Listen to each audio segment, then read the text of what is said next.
Out and About TV, travel, adventure, and RVs. Join Sharon and Tom each week as they travel America in a 30-foot trailer exploring and living the RV lifestyle. From trip and product reviews to RV show reports and an unfiltered look at life on the road, this is the show for you. Welcome.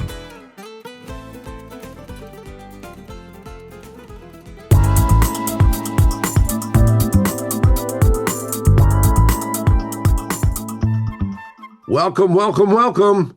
It's the first show of Out and About TV with Tom and Sharon. No, Sharon and Tom. Yeah, how are you? Hi, Tom. This is my lifelong partner, Sharon.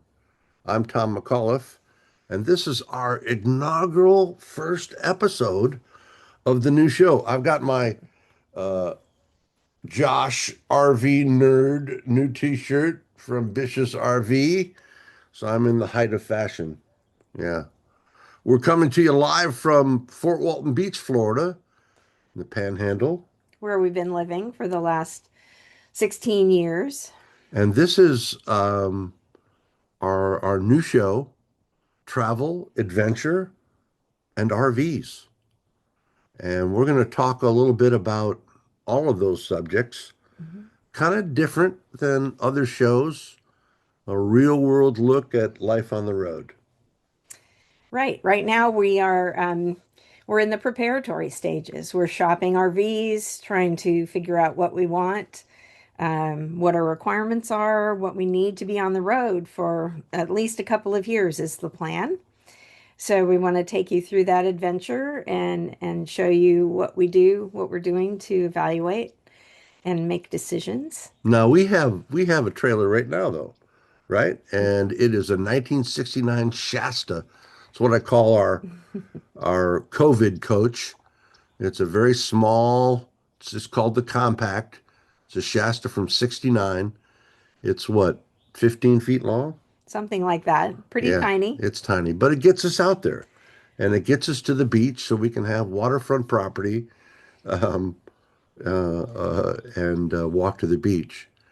But anyway, yeah, you were saying about how, now what is your vision for the show and for this epic trip we're going to undertake? Well, we are going to try to see just about every corner of the United States. We're planning to take a leisurely trip, not rush from one place to another. Really explore each area before moving on. And then in the meantime, just kind of talk to you all about life on the road, and tips and tricks. And I'd like to do some shows on cooking in an RV and going to local farmers markets and getting whatever the local fresh produce is and turning that into delicious meals. And then hiking, I love to hike.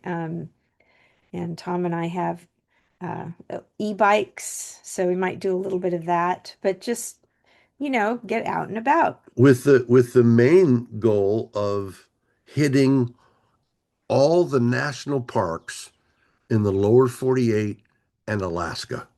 That would be the ultimate goal. I've always been a big fan of America's best kept secret, national parks. And unfortunately, with the way things are these days, maybe we better go see them before they're gone. But we also want to explore state parks. That's our favorite place to stay. We're not the types that like to buy a membership and go to the fancy RV parks that have pools and tennis courts. We may do that once in a while, but we really enjoy exploring state and national parks, and there's probably local ones with camping and that sort of thing.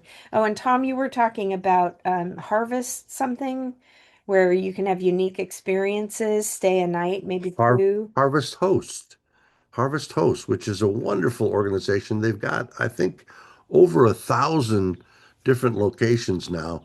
Like, for example, locally here, you can go and stay for a night or two at a lavender farm where they grow lavender. museums, farms, breweries, Vineyards. vineyards. Yes. So we're gonna scope that out. That's kind of cool. Um, and the other thing I just wanted to ask you, have you always been a camper Pretty much. your whole life? Yeah. Um, my parents were really into that. We started camping. I mean, they've been camping since before all of us were born, but we started camping. They took us camping when we were very young. We'd go up into the mountains in Southern California and go to a campsite, car camping, but we were also in scouts. You My were a girl. You parents were a Girl Scout. Yes, and my Oh, parents were both scout leaders, and so we did some pretty serious backpacking. The tallest mountain in Southern California is San Gorgonio at 11,502 feet, at least when I was there. Might be a little different now because things shift around in Southern California with earthquake country. But we would do backpacks up to the peak of San Gorgonio and down, usually 2 nights. So we did a lot of wilderness travel and that sort of thing. And then as we grew older, we had an RV, one of those things that sits right in the back of a truck, and the five of us would truck camper. Yeah. travel around the southwestern United States, Wow. and explore and stay places and explore things. And so it's in my blood. I was a city boy. So I Oh, really, you I really didn't. I remember going to a place called Camp Dearborn. My dad was a Detroit firefighter, and one of the benefits of being a firefighter was this place, Camp Dearborn, which was outside of the city of Detroit by maybe 50 miles, and they had all kinds of lakes and camp and stuff like that. And I remember going there for like the first time when I was 11, 12, something like that, okay? and seeing, so I didn't have all, and then of course with you have taken me to Yosemite. We camped at White Wolf, way up there, and uh, Went horseback riding had and the ranger wake me up at 3 o'clock in the morning, wondering how come I didn't hang up my food or whatever. But we look forward to sharing all of this with you. Um, and of course we want to hear what you want to see. And you're our partners out here, and we want to make this kind of a community thing. And we're going to have some product reviews, going to show you what works, no bullshit, show you what doesn't work. And there is a lot of BS in this industry, as you probably are well aware. Um, going to talk about my favorite subject, food. Sharon is a wonderful cook and going to get back into that. Going to get into photography. Sharon's got a wonderful eye. I was a former photojournalist in the United States Navy, so we're going to talk about that. Our e-bikes, boy, I look forward to doing that. But here we are down to the fourth quarter, and we're going to see if we can't click off some stuff on the bucket list. Right. So next we'll come to you from Carrick Lake. It's a local lake, just north of Baker. There's not a lot of connectivity up there, but there's about a not quite 4 mile hike around the lake. So I'm gonna try to do that again. I've done that once before. It's just a nice little place to get away, usually very, very uncrowded, especially in the middle of the week. So we'll be there early this next week. And we'll give them a full report on that and hooking up Dragonfly, which is the name of our little trailer, Mhm. and some other housekeeping stuff. We got new stickers. Ooh, say ooh, Ooh. ooh. These are new stickers. We'll be giving these out and sending them to you. It's cool little logo there and our email address or our YouTube channel address. And we're new to this. Another thing that's coming up, which is exciting, is ooh, the Out and About Air Force. We went ahead and bought a drone, and we're going to be getting some great footage for you as we explore the high roads and back roads. So we're going to sign off. And our tagline is Adventure before dementia. Talk to you soon. Thanks so much.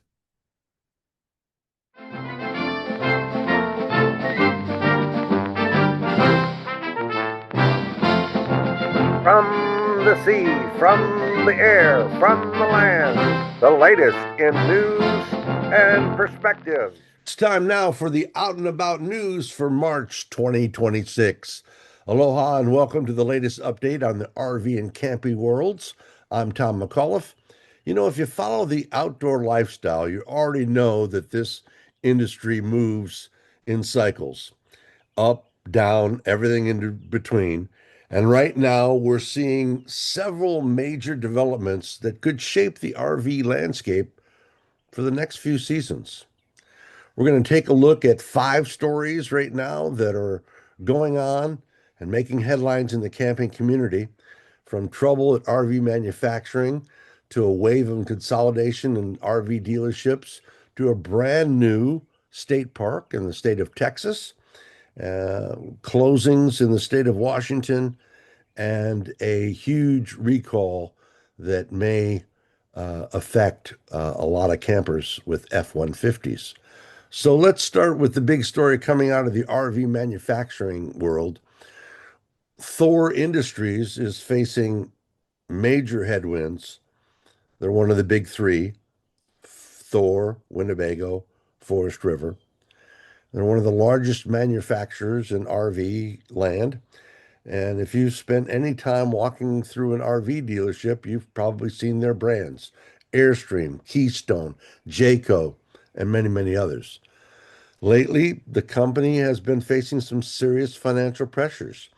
During the pandemic years of 2020 through 2022, RV sales exploded.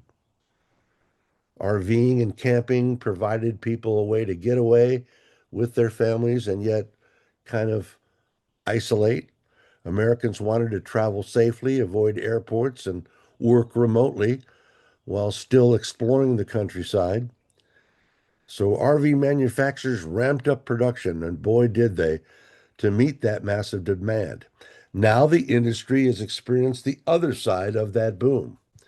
Sales have cooled significantly, inventories are higher, and many manufacturers are dealing with inventory control, and the rising interest rates have made RV financing more expensive for buyers. Add to that now the war and rising fuel costs, both for gasoline and diesel. Thor has reported declining shipments and shrinking margins as dealers work through existing inventory rather than placing large new orders. Some analysts believe the company is simply experiencing a typical cyclical downturn, but others worry that the pandemic boom created too much capacity too quickly. And the bottom line is this: Thor may not be disappearing, but the company, and in fact the entire RV manufacturing sector, may need to adjust production levels and is adjusting production levels for the expectation of sales in the next few years. Part of the main problem is the large amount of inventory that dealers are carrying, and that's why we're kind of coming into our next story: RV dealer consolidation. It's accelerating. This is a major trend shaping the industry, is consolidation among RV dealerships. That's another double-edged sword. On the one hand, we're seeing, for example, Bish's. They've now added, oh heck, I want to say at least a half a dozen new outlets to the Bish's network, which is a win-win for us because now I can take my rig to any Bush's outlet and get warranty work and maintenance work done. So these large national dealership groups are buying up independent dealers across the country. Of course, companies like Camping World And several private equity-backed dealership groups have been aggressively acquiring smaller operations. And it's happening for a couple of reasons. First, the RV business has become much more complex. And unfortunately, mom and pop stores are going to go by the wayside. Many longtime dealerships are reaching their retirement age. We've got one here locally. He's wants to sell and retire. And these larger dealerships can leverage their buying power and their marketing reach, excuse me. And for consumers, this trend has mixed implications. On the one hand, larger dealership networks can offer more inventory and nationwide service locations around the country. And on the other hand, some RV buyers say that they miss the personal service of the smaller family owned thing. Elsewhere, on some positive news, Texas opens its first state park in 25 years. How about that? State of Texas opened its first brand new state park in roughly 25 years. And Texas has long struggled with overcrowding in its state park systems, especially during peak camping season. This new park is designed to help relieve that pressure and expand opportunities for hiking, camping, wildlife viewing. For RV travelers, this is especially welcome news. New parks often include modern campground infrastructure. So, outdoor advocates have been hoping that Texas will inspire other states to invest more heavily in public lands and park systems. On the flip side of that coin, Washington State is closing some campgrounds. Officials in Washington State are preparing to close several campgrounds due to ongoing budget shortfalls. And state park systems across the country have been struggling to deal with rising costs for everything from water to sewage to power. And of course, maintenance backlogs, operating costs, staffing shortages. Washington's Parks Department says it simply does not have the resources to keep every campground open. We need to let our officials in Washington and our state capitals know that campgrounds and parklands are important to us. We want our tax dollars to be spent to upkeep those those remarkable jewels. In Washington, park officials say the closures may be temporary and tied to funding levels and future budgets, but for now, campers planning trips to the Pacific Northwest may need to book earlier, plan more carefully, and consider alternative camping options. Moving forward in the out and about news for March 2026, Ford issues a major recall for the F-150. Ford Motor Company has announced a significant recall involving certain F-150 pickup trucks. We'll have the link in the show notes. Of course, the F-150, the best-selling truck in America and one of the most top popular tow vehicles for RV owners. The recall involves a mechanical issue that could potentially affect safety or performance under certain conditions, and Ford has notified owners directly and will provide repairs at authorized dealerships. If you own a Ford 150, as I do, especially if you use it for towing a travel trailer or fifth wheel, it's a good idea to check the recall notice and confirm with your dealership whether your vehicle is affected. You know, for RV travelers, the tow vehicle is just as important as the rig itself. So making sure your truck is operating safely and at peak optimal performance is critical before you hit the road. So what does this all mean for RV travelers? Well, first, the market is cooling after an unprecedented boom. Manufacturers are adjusting, dealerships are consolidating, and the industry is trying to find a new balance. Might be a perfect time to buy your RV this coming fall, right after this summer camping season. We think prices will have come down even more. And second, outdoor recreation continues to grow significantly in popularity. The opening of a new state park in Texas shows that demand for camping and nature experiences remains strong.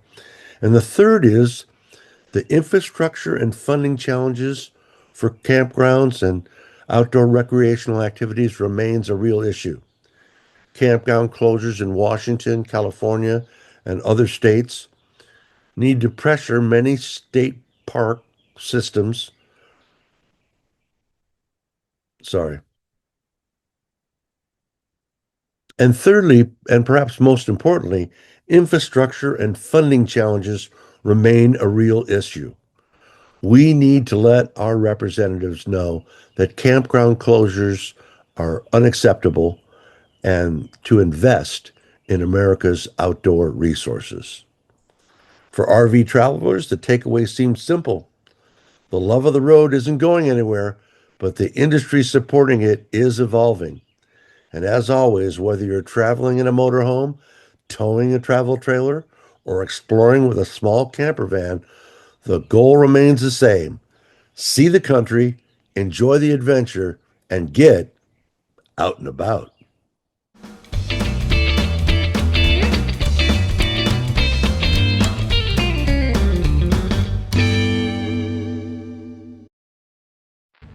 Each week, we'll give you the very latest on news from the RV and camping industries. Well, the boss had to go on, and she's got some stuff to do. She's a busy working realtor here in Northwest Florida. I'm a realtor as well, and so I'm going to be off to do an open house. But we wanted to thank you so much for joining us on this inaugural first episode of Out and About TV. And we look forward to your thoughts. Just send us an email here at the bottom of the screen. And thank you so much. Like and subscribe if you can. We really appreciate it. That's going to help us get started here. And we look forward to seeing you on a regular basis here as we enjoy our older camper and get ready to buy a newer camper and get ready to hit the road. Probably not until, late next year or so. But we're going to keep you apprised, and we're looking forward to your questions. Please like and subscribe as we get this channel started. We need all the help we can get, and that helps us with the YouTube algorithm. And we look forward to seeing you next time. We're going to keep you up to date as we start this project and the big tour, and as we decide on which trailer rig to get. We appreciate you stopping by. We look forward to your emails, your ideas, thoughts, criticisms, stuff you want to see. We really appreciate it. We'll see you next time. You make it a great day and get out and about.